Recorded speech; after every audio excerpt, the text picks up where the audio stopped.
കൈലാസ മാനസരോവർ യാത്ര പുനരാരംഭിക്കുന്നു. 5 വർഷമായി മുടങ്ങിക്കിടന്നിരുന്ന യാത്രയാണ് പുനരാരംഭിക്കുന്നത്.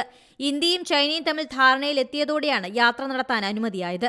ഇരു രാജ്യങ്ങളും തമ്മിൽ സെക്രട്ടറി തലത്തിൽ ചർച്ച നടത്തി. നിലവിലുള്ള കരാറുകൾ അനുസരിച്ചുള്ള രീതികളാണ് ചർച്ചയിൽ പ്രധാന വിഷയമായത്.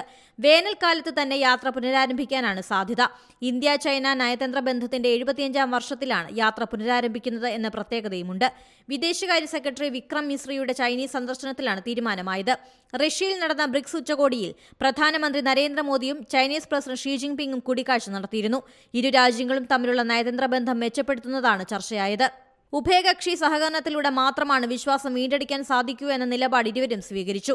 ഇതിന്റെ തുടർച്ചയായാണ് യാത്ര പുനരാരംഭിക്കാനുള്ള വഴി തുറന്നത്. 2020 കോവിഡിനെ തുടർന്നാണ് യാത്ര നിർത്തിവെച്ചത്. ഗാൽവാൻ സംഘർഷത്തെ തുടർന്ന് ഇരു രാജ്യങ്ങളും തമ്മിലുള്ള ബന്ധം വഷളായതോടെ യാത്ര അനിശ്ചിതത്വത്തിലായി. നിയന്ത്രണ രേഖയിലെ സ്ഥിതിഗതികൾ ശാന്തമായതോടെ നയതന്ത്ര ബന്ധം മെച്ചപ്പെടുത്താനുള്ള നടപടികളും തുടങ്ങി. ഇതിന് പിന്നാലെയാണ് കൈലാസ മാനസരോവർ യാത്ര തുടങ്ങുന്നത്. ഏറ്റവും പുതിയ വാർത്തകളും വിശേഷങ്ങളും വിരൽ തുമ്പിലറിയാൻ സീ മലയാളം ന്യൂസ് എല്ലാ ഡിജിറ്റൽ പ്ലാറ്റ്ഫോമുകളിലും ലഭ്യം.